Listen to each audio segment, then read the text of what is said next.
utukuzwe, upokee sifa zote, maana wewe unaishi milele na milele na Omega. Wewe ni Mungu mkuu, wewe ni mwaminifu, wewe ni mwaminifu Baba yangu.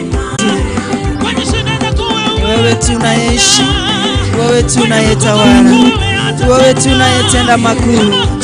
Nayo mwegenwa galigara tagotogie watanyorererie bagaligara takuimukirerie igoro tatebaye no muyole Nyasaye nigole moyo aya nigoro muyabogo kumia aya nigo menyete kale na kale obuya bwao no bwegenwa bwao tibokorengeka kila si